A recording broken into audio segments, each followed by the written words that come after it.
America की एक federal court ने ट्रंप सरकार को एक बड़ा झटका दिया है। यह फैसला सीधे तौर पर सेंचुरी सिटीज और उनकी फंडिंग से जुड़ा हुआ है।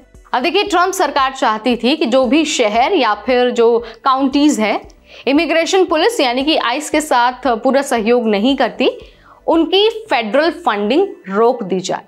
लेकिन इस पर कोर्ट ने साफ साफ कह दिया है कि सरकार ऐसा नहीं कर सकती है और अब इस प्रोटेक्शन का जो दायरा है उसे और भी ज्यादा बढ़ा दिया गया है, जिसमें Los Angeles, Boston, Chicago, Baltimore और डेनवर जैसे बड़े शहर भी शामिल हैं।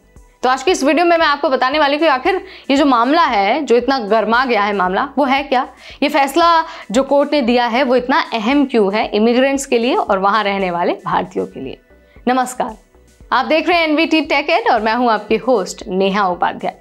तो चलिए सबसे पहले याद दिला देते हैं कि ये जो सेंचुरी सिटीज हैं वो क्या है।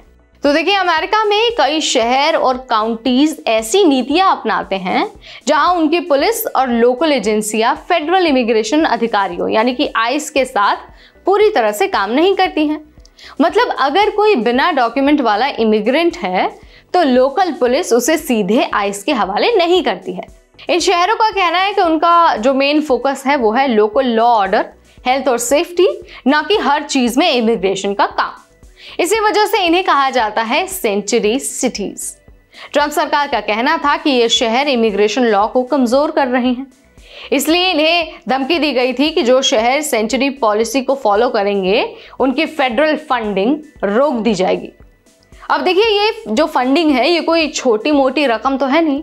यहीं से अरबों डॉलर के प्रोजेक्ट्स चलते हैं, जैसे हेल्थ प्रोग्राम चलता है, पब्लिक सेफ्टी का जो प्रोग्राम है वो चलता है, सोशल सर्विसेज और इंफ्रास्ट्रक्चर, सब कुछ इस फंडिंग पर डिपेंड करता है। अगर पैसा रोक दिया जाए तो लोकल सरकारें अपने शहर चलाने में बहुत मुश्किल में पड़ जाएंगे। अब देखिए, ये मामला कोर्ट तक पहुंचा है। नॉर्दर्न डिस्ट्रिक्ट ऑफ कैलिफोर्निया के जज विलियम ने अप्रैल में ही साफ कर दिया था कि फेडरल सरकार ऐसे फंड रोक नहीं सकती है। उनका कहना था कि फंडिंग का इस्तेमाल लोकल जरूरतों के लिए होता है और उसे पॉलिटिकल प्रेशर डालने के लिए रोका नहीं जा सकता है। पहले ये प्रोटेक्शन सिर्फ 16 शहरों और काउंटीज को मिला था।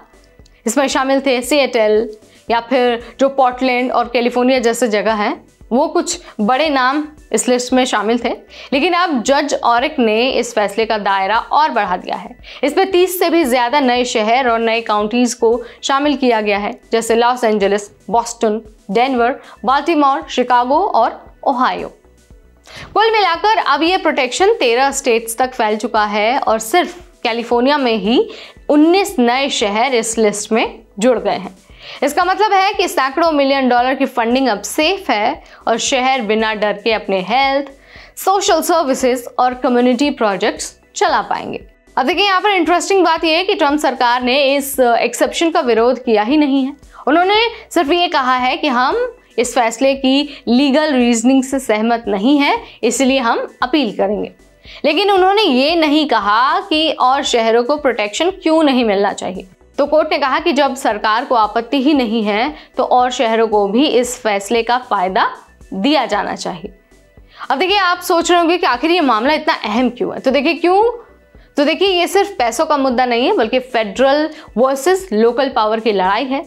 लोकल गवर्नमेंट चाहती है कि उनके पास अपने लोगों के जो हेल्थ है, जो सेफ्टी है और जो बजट है, उन सब चीज़ों का कंट्रोल सरकार के पास रहे।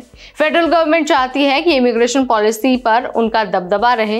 इस फैसले से लोकल गवर्नमेंट्स को ताकत मिली है कि वो अपने शहरों की ज़रूरतों को प्रायोरिटी दे सके। हालांकि ट्रंप सरकार इमिग्रेशन इन्फोर्समेंट बढ़ा रही है और आइस को भी फंडिंग मिल चुकी है, इसीलिए आने वाले वक्त में इस पर और ज़्यादा कानूनी लड़ाइयाँ देखने को मिल सकती हैं। तो भाई, ये सेंचुरी सिटीज़ का पूरा मामला था। वीडियो अगर आपको पसंद आए तो इसे लाइक और शेयर करना बिल्कुल ना भूलें। ऐसे अपडेट्स के लिए stay tune to NVT tech add.